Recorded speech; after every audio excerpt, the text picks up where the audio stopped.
اس کے بعد جس طرح کی مل کر یکجہتی کا مظاہرہ کرنا تھا تو کیا ہوا؟ پنجاب کی اسمبلی نے اردو کو ہی صوبائی زبان قرار دیا۔ سرحد میں وہاں کی صوبائی حکومتوں نے اردو کو ہی اپنے لیے صوبائی زبان قرار دیا۔ یہ واحد صوبہ تھا، کیونکہ خواب کچھ اور ہے، مقصد کچھ اور ہے، جو آج واضح ہو گیا ہے۔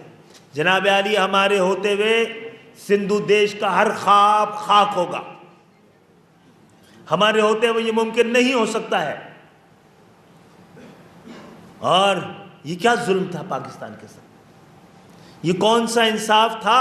یہ پاکستان کی نئی تاریخ 70 کے بعد کس طرح آغاز اس کی جمہوری تاریخ کا ہوتا ہے کہ جو 180 سیٹیں لیا ہوا ہے وہ جیل میں، اور جس نے 80 سیٹ لی ہے وہ وزیر اعظم۔ اکثریت رکھنے والی جماعت کو جو ایک جعلی سینسس کے ذریعے 1972 کے سندھ پہ اس نے قبضہ کیا ہوا ہے، ایک تو مصنوعی اکثریت اور اس پہ پورا کا پورا قبضہ سندھ میں پاکستان کی ریاست سے پوچھنا چاہتا ہوں، یہ کیا طاقت کسی اور صوبے میں ہے؟ کیا تعصب کی بنیاد پر، لسانیت کی بنیاد پر ایسی کہیں تقسیم ہے؟ کسی صوبے میں لسانیت کی بنیاد پر سن 72 میں لگنے والا کوٹا انتظامی تقسیم نہیں تھی، لسانی تقسیم تھی۔ ہم نے پورے پاکستان میں جا کے اپنے مقدمے لڑے۔ ہاں، ایک لسان سے ہمارا بھی تعلق ہے، لیکن سندھ پورے پاکستان میں سب سے زیادہ کثیر اللسانی صوبہ ہے، تو حکمران بھی کثیر اللسانی ہونے چاہیے تھے نا میرے بھائی۔ سب بستے ہیں نا یہاں پر، صرف کراچی جس کی آبادی میں ابھی 1.5 کروڑ لوگ کم گنے گئے ہیں، وہ 37% ہے سندھ کا۔ تو آپ بتائیے، کیا آبادی کے لحاظ سے اقتدار میں بھی باقی لسانی اکائیوں کا کوئی حصہ بچا ہے؟ میں پاکستان کے وزیر اعظم سے، صدر مملکت سے، پاکستان کی ریاست سے، پاکستان کی عدالت سے، پاکستان کے ضمیر سے سوال کرتا ہوں، جو سلوک 50 سال سے سندھ کے شہری علاقوں میں ہوا ہے، پاکستان کے کسی حصے میں ہوا ہے؟ آپ حق کے لیے آواز، اپنے حق کے لیے، اپنے ساتھ نہ ہونے والی ناانصافیوں کے خلاف ہر آواز کو آپ غداری قرار دے دیتے ہیں۔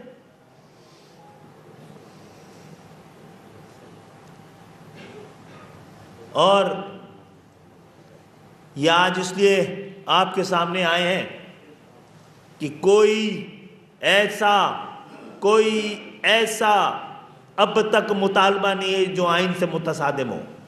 کوئی ایک لفظ ایم کیو ایم کا نہیں ہے جو پاکستان کے خلاف ہو۔ ایک آواز لگی تھی تو ایم کیو ایم نے تاریخ رقم کی تھی، اپنے بانی لیڈر کو اپنے آپ سے الگ کر دیا تھا، پہلے پاکستان بعد میں ایم کیو ایم۔ اس کے بعد جس طرح کی مل کر یکجہتی کا مظاہرہ کرنا تھا تو کیا ہوا؟ پنجاب کی اسمبلی نے اردو کو ہی صوبائی زبان قرار دیا۔ سرحد میں وہاں کی صوبائی حکومتوں نے اردو کو ہی اپنے لیے صوبائی زبان قرار دیا۔ یہ واحد صوبہ تھا، کیونکہ خواب کچھ اور ہے، مقصد کچھ اور ہے، جو آج واضح ہو گیا ہے۔ جناب عالی، ہمارے ہوتے ہوئے سندھو دیش کا ہر خواب خاک ہوگا۔ ہمارے ہوتے ہوئے یہ ممکن نہیں ہو سکتا ہے۔ اور یہ کیا ظلم تھا پاکستان کے ساتھ؟ یہ کون سا انصاف تھا؟ یہ پاکستان کی نئی تاریخ 70 کے بعد کس طرح آغاز اس کی جمہوری تاریخ کا ہوتا ہے کہ جو 180 سیٹیں لیا ہوا ہے وہ جیل میں، اور جس نے 80 سیٹ لی ہے وہ وزیر اعظم۔ اکثریت رکھنے والی جماعت کو جو ایک جعلی سینسس کے ذریعے 1972 کے سندھ پہ اس نے قبضہ کیا ہوا ہے. ایک تو مصنوعی اکثریت اور اس پہ پورا کا پورا قبضہ سندھ میں. میں پاکستان کی ریاست سے پوچھنا چاہتا ہوں, یہ کیا طاقت کسی اور صوبے میں ہے؟ کیا تعصب کی بنیاد پر, لسانیت کی بنیاد پر ایسی کہیں تقسیم ہے؟ کسی صوبے میں لسانیت کی بنیاد پر سن 72 میں لگنے والا کوٹا انتظامی تقسیم نہیں تھی, لسانی تقسیم تھی. ہم نے پورے پاکستان میں جا کے اپنے مقدمے لڑے.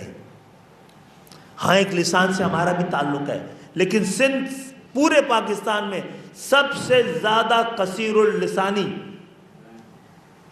صوبہ ہے, تو حکمران بھی کثیر اللسانی ہونے چاہیے تھے نا میرے بھائی. سب بستے ہیں نا یہاں پر.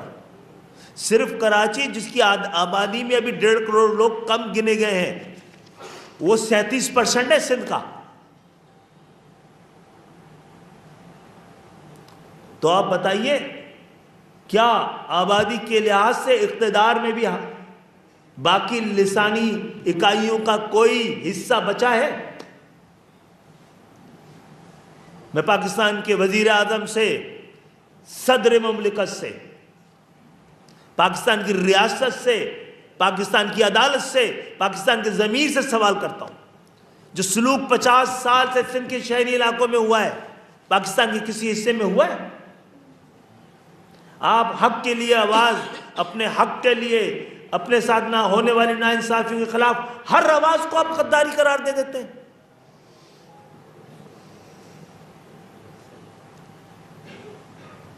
اور یہ آج اس لیے آپ کے سامنے آئے ہیں کہ کوئی ایسا اب تک مطالبہ نہیں ہے جو آئین سے متصادم ہو. کوئی ایک لفظ ایم کیو ایم کا نہیں ہے جو پاکستان کے خلاف ہو. ایک آواز لگی تھی تو ایم کیو ایم نے تاریخ رقم کی تھی, اپنے بانی لیڈر کو اپنے آپ سے الگ کر دیا تھا. پہلے پاکستان, بعد میں ایم کیو ایم.